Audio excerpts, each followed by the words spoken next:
ইব্রাহিম নবীকে আল্লাহ বলেন, ইব্রাহিম আল্লাহর রাস্তায় কুরবানি করো, নিজের সন্তানটাকে কুরবানি করো। ইব্রাহিম নবী কোন যুক্তি তর্ক দেখান নাই, না না আল্লাহ কেন আমার সন্তানটাকে কুরবানি করব? কারণ যারা আমার আল্লাহর পাগল ওরা কোন যুক্তি তর্ক তালাশ করে না, আল্লাহর হুকুমের সামনে নিজেরে বিলিয়ে দেয়, ঠিক কিনা?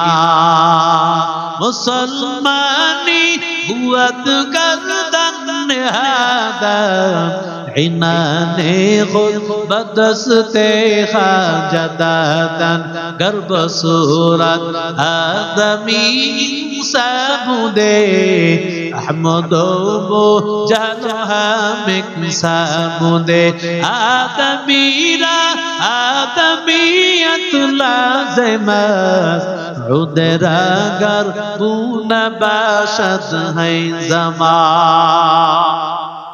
কেমন পরীক্ষা আল্লাহ করলেন? আল্লাহ বলেন, ও ইব্রাহিম তুমি তোমার সন্তানটাকে আল্লাহর রাস্তায় কুরবানি করে দাও।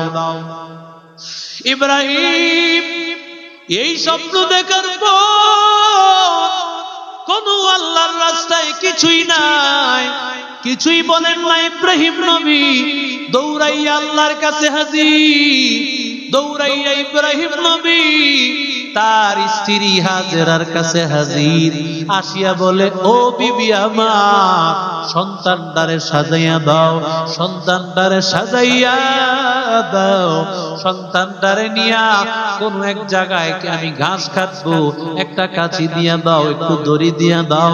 ওরে আল্লাহর বান্দাদের দল, ইব্রাহিম নবী তো আসলে সন্তানটাকে কোনো ঘাস কাটার জন্য নেন না, আসলে সন্তানটাকে মিনার প্রান্তরে কুরবানি করার জন্য নেয়। তাহলে নবী হয়ে কি মিথ্যা কথা বলেছেন? বলে না না, কেউ যদি রংপুরে যায় আর যদি বলে আমি সিরাজগঞ্জ যাব, তার কথাটা মিথ্যা হবে না, কারণ রংপুর যেতে হলে সিরাজগঞ্জ হয়েই যাওয়া লাগে।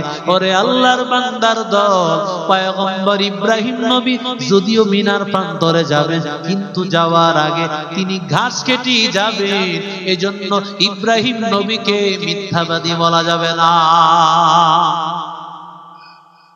ইব্রাহিম নবী আল্লাহর রাস্তায় কুরবানি করার জন্য সন্তানটাকে নিয়ে যায়। ওরে আল্লাহর বান্দার দল, সন্তান কুরবানি করবে তো দূরের কথা, ওরে আল্লাহর বান্দা একটু তাকায় দেখ, মাদ্রাসায় পড়বা, আল্লাহর কোরআন শিখবা, মা বাবার মহব্বত সারিয়া কোরআন শিখবা, মনটা কাঁদতে থাকে মায়ের দেখিনে মনে হাজার বছর ধরে, অথচ সপ্তাহ এক দুই সপ্তাহ ঘুরতে না ঘুরতে মায়ের চেহারা দেখে আর একদিন দুই দিন আসতে চায় না। মা বাবার এমন মায়া দিয়ে কোনোদিন কোরআনের হাফেজ হওয়া যায় না, ঠিক কিনা? হাফেজ হইতে হইলে কুরবানি করা লাগবে যুবক। ও মানহাল মাদ্রাসার ছাত্র ভাই, আল্লাহর কোরআন শিখার জন্য মা বাবার মায়াটা ত্যাগ করা লাগবে। মা যতই মায়া করুক না কেন, মার মায়া থাকবে মার মায়ার জায়গায়। তবে আল্লাহর বান্দা, তোমার মনে মনে ভাবতে হবে আমি আল্লাহর কোরআন শিখবো, আমি হাফেজ হইব, আমি কোরআনের আলেম হইব। কোরআনের হাফেজ হইতে হইলে কষ্ট করে মাদ্রাসায় থেকে পড়া লাগবে, ঠিক কিনা? জোরে বলে, আরো জোরে বলে। ও নবীর উম্মতের দল, আল্লাহর নবী ইব্রাহিম আলাইহিস সালাতু ওয়াস সালাম সন্তানকে এবার নিয়ে রওনা করলেন। সন্তানকে নিয়ে রওনা, ইব্রাহিম নবী সন্তানকে নিয়ে রওনা। ইব্রাহিম আলাইহিস সালাতু ওয়াস সালাম কথা অনুযায়ী সর্বপ্রথম তিনি উঠে গেছেন একটা পাহাড়ে। পাহাড়ে উঠার পর ইব্রাহিম নবী গাছ কেটেছেন কথা অনুযায়ী। সর্বপ্রথম তার কথা তো সত্যায়ন করতে হবে। এরপর ইব্রাহিম কাছে দাঁড়ে দাঁড়ে যখন পেশ করতেছেন, ওদিক দিয়া তার কথা কেউ মানে না। তার উপর ঈমান আনছে দুইজন, একমাত্র তার ভাতিজা লূত আলাইহিস সালাম, আরেকজন হলো তার স্ত্রী সারা আলাইহাস সালাম। দুইজন ছাড়া কেউ তার উপর ঈমান আনে না, দুইজন মাত্র ঈমান আনছে। দুইজনকে নিয়ে রওনা। ক্বালা ইন্নী যাহিবুন ইলা রাব্বি সায়াহদিন।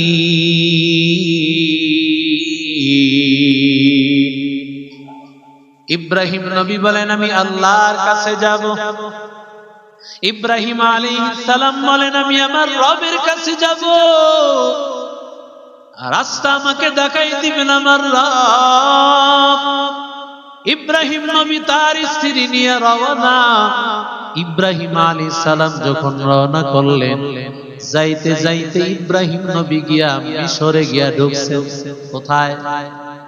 মিশরের তৎকালীন বাদশাহ সিনান বিন ওয়ালওয়ান, লম্পন একজন বাদশাহ।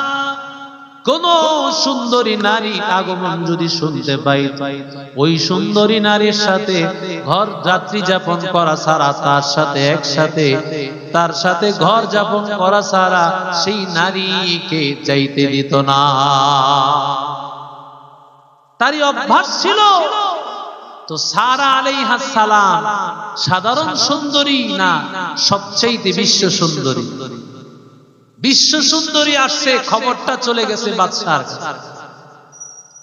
বাদশার কাছে খবর যাওয়ার পর বাদশা বলে, ও সারা, তোমাকে আমার সময় দেওয়া লাগবে।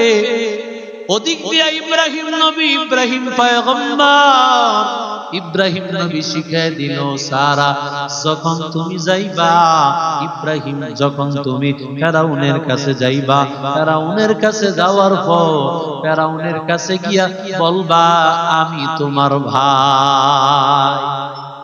স্বামী, অথচ স্ত্রী স্বামী শিখায় দেয়, তুমি বলবা ইব্রাহিম আমার ভাই, আমি তার বোন। ফেরাউন জিজ্ঞাসা করেছে, মান আনতা ওয়া মান হুয়া, তুমি কে? মান আনতি, তুমি কে এবং তোমার সাথে এই লোকটা কে? বলে হুয়া আখি আনা উখতুহু, আমি তার বোন এবং সে আমার ভাই। এই কথা বলার পরে সে মনে মনে ভাবছে হয়তোবা ভাই বোন বললে, ফেরাউনের অভ্যাস ছিল ভাই বোন শুনলে সে আর হাত বাড়ায় না। তো তাদের একটা ধারণা ছিল যদি ভাই বোনের কথা বলি হয়তোবা আঘাত করবে না। কিন্তু সে জানতো না, চোরে শুনে না ধর্মের কাহিনী, ঠিক কিনা জোরে বলে? চোরে ধর্মের কাহিনী শুনে না।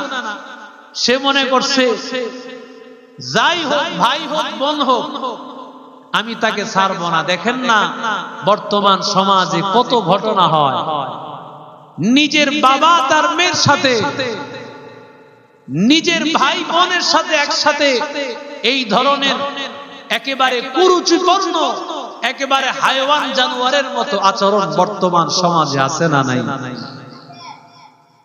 তো চিন্তা করছে ভাই বোন যাই হোক, আমি তোকে ছেড়ে দিব না, তোর সাথে আমি খারাপ আচরণ করবই করব। কিন্তু ইব্রাহিম নবী কথা না মেনেও তো উপায় নাই। ইব্রাহিম আলাইহিস সালাতু ওয়াস সালাম যখনই স্ত্রীকে পাঠিয়ে দিবেন, সাথে সাথে ইব্রাহিম নবী নামাজে দাঁড়ায় গেছে। আরো জোরে বলে, ইযা ফাজা আমরুন, পয়গম্বর ইব্রাহিম নবীর আব্বাস যখন কোন পেরেশানি হাজির হয়ে যাইতো, ইব্রাহিম নবী নামাজে দাঁড়ায় যাইতো। শুধু তাই নয় রে বাবা, আমাদের পয়গম্বর তো সব সময় নামাজে দাঁড়ায় যাইত।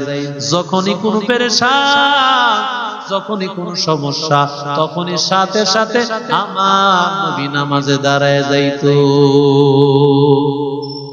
দেখলে পেরেশান অবস্থায় নামাজে দাঁড়ানো, এটা কি আমার নবীর অবস্থায় না আরো বহু হাজার বছর আগের ঘটনা? সুবহানাল্লাহ। অথচ আমরা নামাজের দ্বারা হাসিল করতে চাই না। ব্যবসায় বরকত হয় না, হুজুর একটা তাবিজ লটকায়া দেন। তাবিজ লটকায়া 1000 কোটি দিলেও লাভ হবে না যদি তুমি তাবিজওয়ালা আল্লাহর পিছে তুমি সময় না দাও, তাহলে বরকত আল্লাহ দিবেন। জোরে বলেন। ইব্রাহিম আলাইহিস সালাম নামাজে দাঁড়ায় গেছে। ইব্রাহিম নবী নামাজে দাঁড়ায় যাওয়ার পর আল্লাহ ডাক দিয়া বলেন, ও পয়গম্বর, আমি আল্লাহ তাআলা আপনাকে এই পেরেশানি আমি কেমনে দূর করব? আমি আল্লাহ তাআলা আপনার জন্য ফেরাউনের বাড়ির সামনে যত গাছ, ফেরাউনের বাড়ির সামনে যত দেয়াল, সব কিছু আমি আল্লাহ তাআলা সরায় দিলাম। আর আমি আল্লাহ তাআলা দেখায় দিলাম আমি আপনার স্ত্রী সারাকে একটু ফুলের টাচ পর্যন্ত দিতে আমি দিব না। या इलाही तू मेरा माबूद है, या इलाही तू मेरा माशूक है, या इलाही तू मेरा गफ्फार है, या इलाही तू मेरा सत्तार है, या इलाही मुझसे मुझको दूर कर, ढके देखो मुझ में तुझको एक नजर, हर तमन्ना दिल से रुखसत हो गई, अब तो आजा अब तो खलवत हो गई, बुजुर्गी की नहीं हमको जरूरत, गुलाम अपना बना ले ऐ खुदाया। সারা আলাইহিস সালাম যতবার হাত বাড়াইতে যান, ফেরাউন হাত বাড়াইতে যান, আল্লাহ হাতটাকে অবশ বানায়া দেন, পাটা অবশ বানায়া দেন, পুরো শরীর অবশ। সাথে সাথে ফেরাউন বলির আল্লাহর কাছে একটু দোয়া কর, আল্লাহ যেন আমারে ভালো করে দেন, আর আমি তোর দিকে হাত বাড়াইব না। যখন আল্লাহ তাআলার কাছে সারা আলাইহিস সালাম দোয়া করেন, দোয়া করতে দেরি হয়, সাথে সাথে আমার আল্লাহ ভালো করতে দেরি হয় না। কাদের কুদরত তারি বরকমাল, रब्बी अंत हस्बी जुल जलाल, तू ही कादिर जलीलुल्लाह जहादार, हर हाले तू ही मेरा निगहदार। এরে নবীর আশিক উম্মতের দল একবার দুইবার তিনবার ব্যর্থ হয়ে গেল। ওরে আল্লাহর গোলাম, যখন ফেরাউন বারবার বুঝতে পারলো না না মহিলাটা তো সাধারণ কোন মহিলা না, ছেড়ে দিয়েছে। এবার ছেড়ে দেওয়ার সময় হাজেরা নামক একটা বাদী ছিল, ওই বাদীটাকে দিয়ে দিল, যাও এটা তোমারে হাদিয়া দিয়ে। সুবহানাল্লাহ। হাদিয়া দিয়ে দেয়। ওদিক দিয়া সারার তো কোন সন্তান হয় না। সন্তান না হওয়ার কারণে ইব্রাহিম নবীর মনটা বড় খারাপ। খারাপ এমন খারাপ না যে বিবির তালাক দিয়া দেয়। আমাদের সমাজে এমন আছে, এমন ডাকাত স্বামীও আছে, বারবার কন্যা হওয়ার কারণেও তালাক দেয়। জোরে বলেন আছে না নাই? সন্তান না হওয়ার কারণে তালাক দেয়, মারে এমন ডাকাত স্বামীও আছে। ওরে আল্লাহর বান্দা, ছেলে দেন মেয়ে দেন আমার আল্লাহ, ছেলে দেন না মেয়ে দেন না সেই ক্ষমতাও আমার আল্লাহ। পৃথিবীর কারো ক্ষমতা নাই। কোন ল্যাংটা বাবা, সিগারেট বাবা, আকিস বাবা, ফকির বাবা, কোন বাবার ক্ষমতা নাই, ঠিক কিনা? हकीकत से तू दुनिया में खबर है, दुनिया की नुमाइश पर नजर है, हमी गोया के अस दुनिया खुदाबाज, हर करे बाशी बा खुदाबाज। সারা আলাইহিস সালাম হাজেরাকে দিয়ে দিল, ও স্বামী এই নেন বাদীটা আপনার হাদিয়া দিলাম, এই বাদীটা আপনি নেন।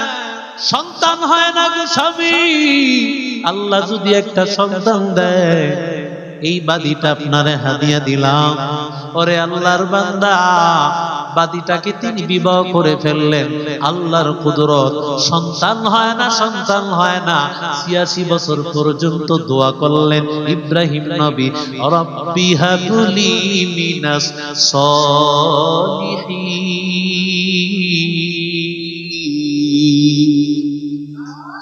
কত বছর দোয়া করেছেন?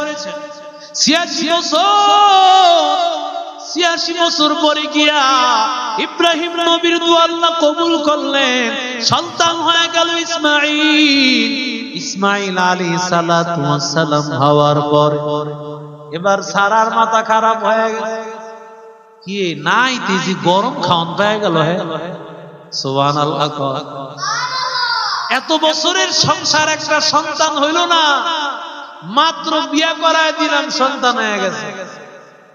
মানে তার চিন্তা হইল এখন তো আর আমারে ভালো দেখতে পাবে না, কারণ সতীনের ঘরে বাচ্চা, আমার ঘরে তো বাচ্চা নাই। ঠিক কিনা জোরে বলে? মানুষ হিসাবে নবীদের স্ত্রীদের সতীন সুলভ আচরণ ছিল। জোরে বলেন ঠিক কিনা? কেমন আচরণ দেখেন।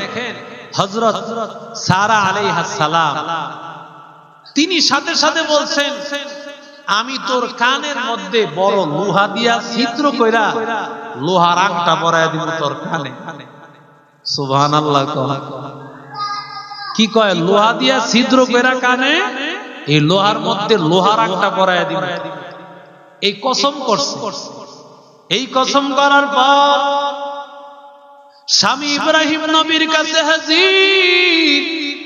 ও স্বামী, এই কসম করে ফেলেছি।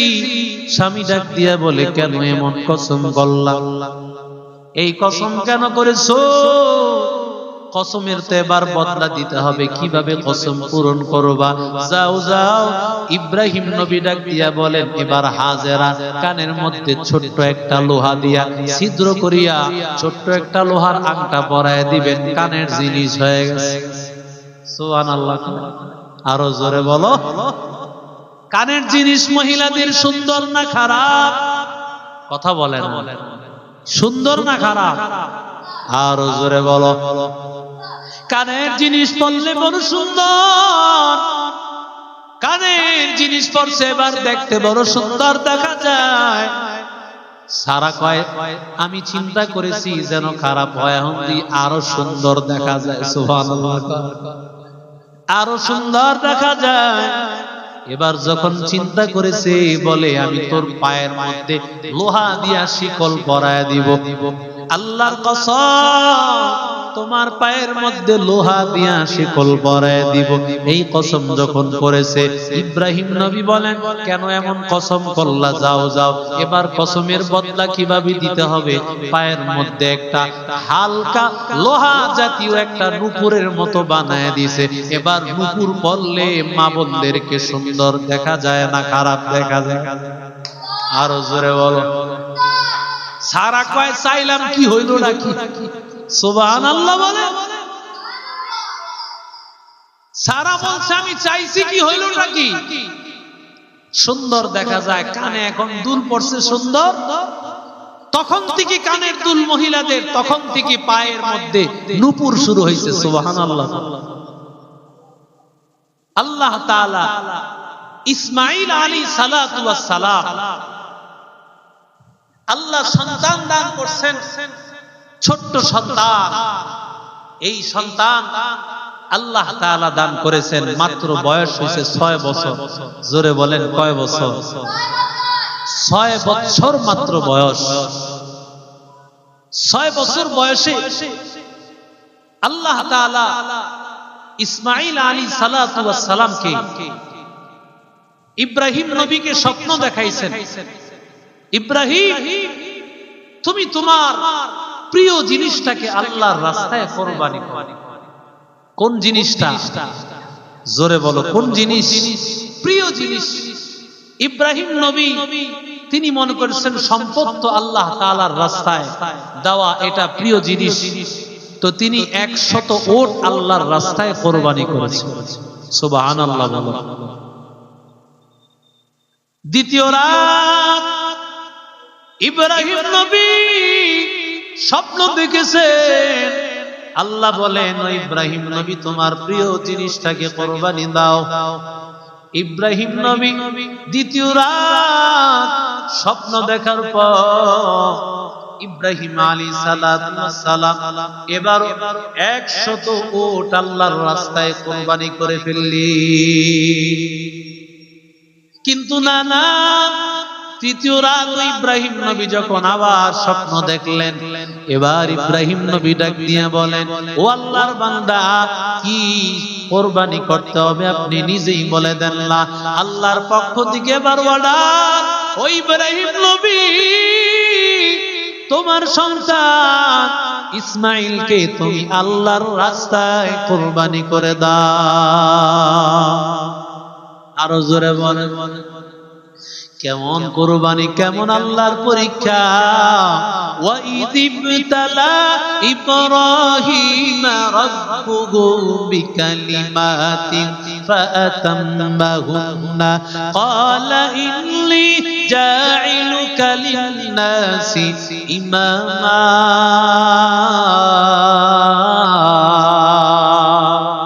আল্লাহ বলেন, ও ইব্রাহিম নবী আমি আল্লাহ আপনাকে পরীক্ষা করেছি, অনেকগুলো পরীক্ষা, সব পরীক্ষা ইব্রাহিম নবী আপনি 100 থেকে 100 পরীক্ষায় আপনি পাস করেছে। ইব্রাহিম নবীকে আল্লাহ বলেন, ইব্রাহিম আল্লাহর রাস্তায় কুরবানি করো, নিজের সন্তানটাকে কুরবানি করো।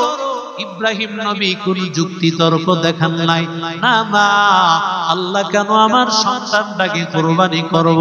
কারণ যারা আমার আল্লাহর পাগল ওরা কোন যুক্তি তর্ক তালাশ করে না, আল্লাহর হুকুমের সামনে নিজেরে বিলিয়ে দেয়, ঠিক কিনা? মুসলমানি বুয়াত করদান হাদা ইনানে গুলবদস্তে খাজাদান গর্ব সুরাত আদমি সামুদে আহমদ বো জানহা মেক সামুদে আদমিরা আদমিয়ত লাজমাস উদরাগর বুনা বাশদ হাই জামা। কেমন পরীক্ষা আল্লাহ করলেন। আল্লাহ বলেন, ও ইব্রাহিম তুমি তোমার সন্তানটাকে আল্লাহর রাস্তায় কোরবানি করে দাও। ইব্রাহিম এই স্বপ্ন দেখার পর কোন আল্লাহর রাস্তায় কিছুই নাই, কিছুই বলেন না। ইব্রাহিম নবী দৌড়াইয়া আল্লাহর কাছে হাজির, দৌড়াইয়া ইব্রাহিম নবী তার স্ত্রী হাজেরার কাছে হাজির, আসিয়া বলে, ও বিবি আমার সন্তানটারে সাজাইয়া দাও, সন্তানটারে সাজাইয়া দাও, সন্তানটারে নিয়া কোন এক জায়গায় আমি ঘাস কাটবো, একটা কাঁচি দিয়া দাও, একটু দড়ি দিয়া দাও। পরে আল্লাহর বান্দাদের দল ইব্রাহিম নবী তো আসলে সন্তানটাকে কোন ঘাস কাটার জন্য নেন না, আসলে সন্তানটাকে মিনার প্রান্তরে কোরবানি করার জন্য নেয়। তাহলে নবী হয়ে কি মিথ্যা কথা বলেছেন?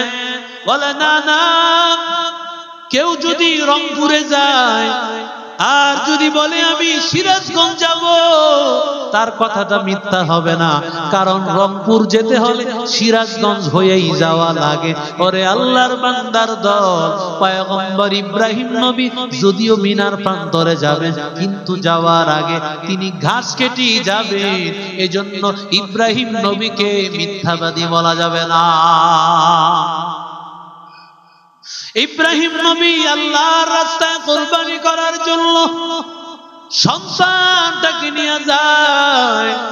ওরে আল্লাহর বান্দার দল, সন্তান কোরবানি করবে তো দূরের কথা, ওরে আল্লাহর বান্দা একটু তাকায় দেখ, মাদ্রাসায় পড়বা, আল্লাহর কোরআন শিখবা, মা বাবার মহব্বত সারিয়া কোরআন শিখবা, মনটা কাঁদতে থাকে মায়ের দেখিনে মনে 1000 বছর ধরে, অথচ সপ্তাহ 1-2 সপ্তাহ ঘুরতে না ঘুরতে মায়ের চেহারা দেখে আর 1-2 দিন আসতে চায় না। মা বাবার এমন মায়া দিয়া কোনোদিন কোরআনের হাফেজ হওয়া যায় না, ঠিক কিনা? হাফেজ হইতে হইলে কোরবানি করা লাগবে যুবক। ও মানহাল মাদ্রাসার ছাত্র ভাই, আল্লাহর কোরআন শিখার জন্য মা বাবার মায়াটা ত্যাগ করা লাগবে। মা যতই মায়া করুক না কেন, মার মায়া থাকবে মার মায়ার জায়গায়। তবে আল্লাহর বান্দা, তোমার মনে মনে ভাবতে হবে আমি আল্লাহর কোরআন শিখবো, আমি হাফেজ হইব, আমি কোরআনের আলেম হইব। কোরআনের হাফেজ হইতে হইলে কষ্ট করে মাদ্রাসায় থেকে পড়া লাগবে, ঠিক কিনা? জোরে বলে, আরো জোরে বলে। ও নবীর উম্মতের দল, আল্লাহর নবী ইব্রাহিম আলাইহিস সালাতু ওয়াস সালাম সন্তানকে এবার নিয়ে রওনা করলেন। সন্তানকে নিয়ে রওনা, ইব্রাহিম নবী সন্তানকে নিয়ে রওনা। ইব্রাহিম আলাইহিস সালাতু ওয়াস সালাম কথা অনুযায়ী সর্বপ্রথম তিনি উঠে গেছেন একটা পাহাড়ে। পাহাড়ে উঠার পর ইব্রাহিম নবী গাছ কেটেছেন কথা অনুযায়ী। সর্বপ্রথম তার কথা তো সত্যায়ন করতে হবে। এরপর ইব্রাহিম নবী